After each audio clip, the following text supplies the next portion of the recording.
72 horas. El joven guardia Miguel tenía solo 72 horas para detener la fuga del Chapo, pero había un problema. Si hablaba, su familia moriría. Si callaba, sería testigo del escape más grande de la historia. Y esa noche, a las 20:52, Miguel tomó una decisión. Esa decisión fue el comienzo de las pesadillas que lo despertarían cada noche durante 7 años, porque Miguel fue la primera persona en descubrir ese túnel y no pudo decírselo a nadie. Antes de comenzar esta historia, no olvides suscribirte, porque lo que te voy a contar hoy no es solo una historia de fuga de prisión, es una historia sobre conciencia, miedo y silencio, y el secreto que Miguel cargó durante 7 años fue quizás una de las cargas más pesadas de la historia. 11 de julio de 2015, noche de sábado, eran exactamente las 03:17 de la madrugada. El pasillo número 20 del Penal Federal de Altiplano siempre había sido silencioso, pero esa noche el silencio era diferente, denso, sofocante, como si estuviera esperando que algo sucediera. Miguel Hernández, de 24 años, joven e idealista, llevaba solo 8 meses trabajando como guardia en esta prisión. Era un buen ingreso para su familia y un trabajo que le daba orgullo, pero esa noche la vida de Miguel cambiaría para siempre.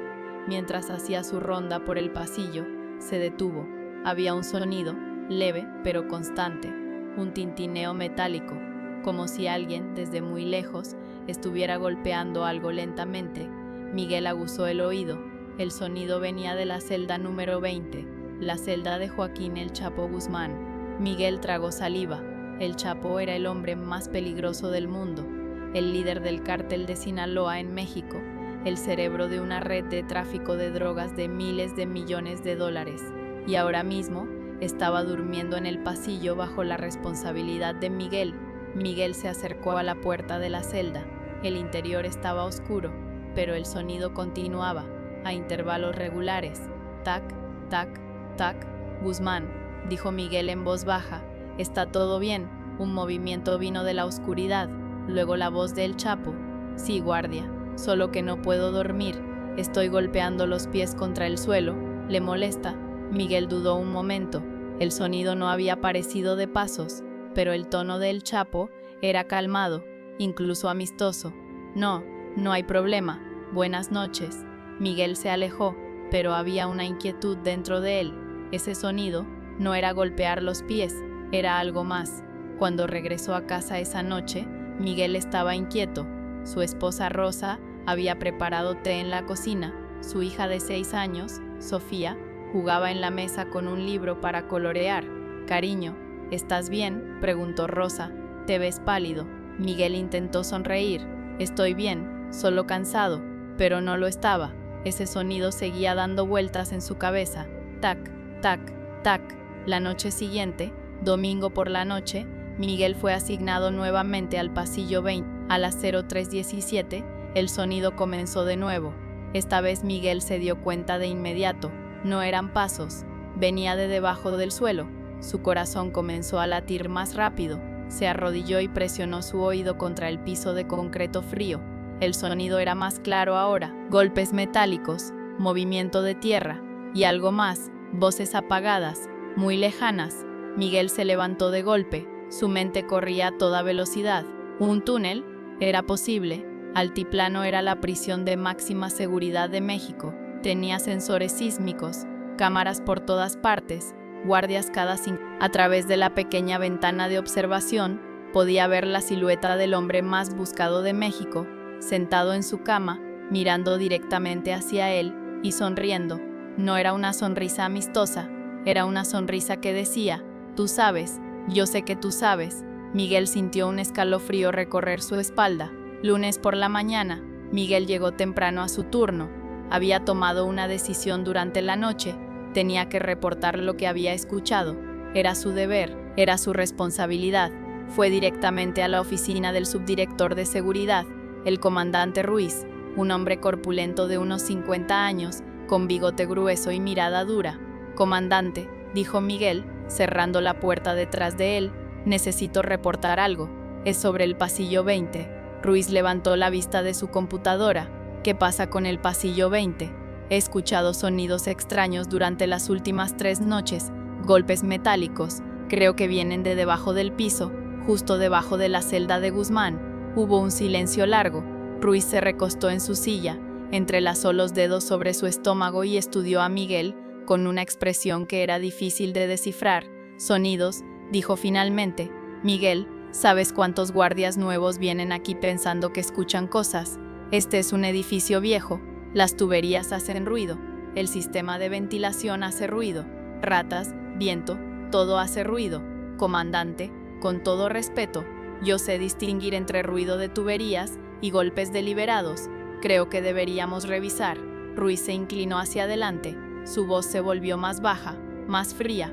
Hernández, escúchame bien. Altiplano es la prisión más segura de este país. Tenemos tecnología de punta, sensores sísmicos que detectarían una hormiga cavando un túnel. ¿De verdad crees que alguien podría cavar un túnel debajo de nuestras narices?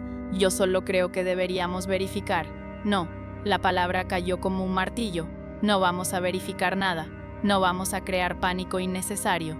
Y sobre todo, no vamos a hacer el ridículo ante las autoridades federales basándonos en los nervios de un guardia novato. Miguel sintió la sangre subir a su rostro. Comandante, yo no estoy nervioso. Estoy siendo profesional. Mi trabajo es reportar cualquier... Tu trabajo, interrumpió Ruiz, es hacer tu ronda, mantener el orden y no inventar problemas donde no los hay. ¿Entendido? Miguel apretó los puños. Cada fibra de su ser le gritaba que esto estaba mal, pero Ruiz era su superior, y él era solo un guardia de 24 años con 8 meses de experiencia. ¿Entendido, comandante? Bien, ahora vuelve a tu puesto. Miguel salió de la oficina con un nudo en el estómago.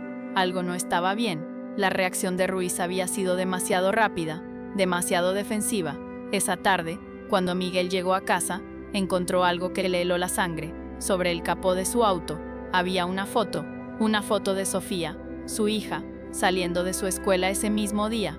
Llevaba su mochila rosa y sonreía. No había nota, no había mensaje, solo la foto.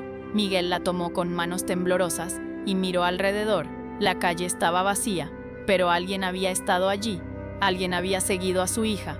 Alguien quería que él supiera que estaban vigilando. Entró corriendo a la casa.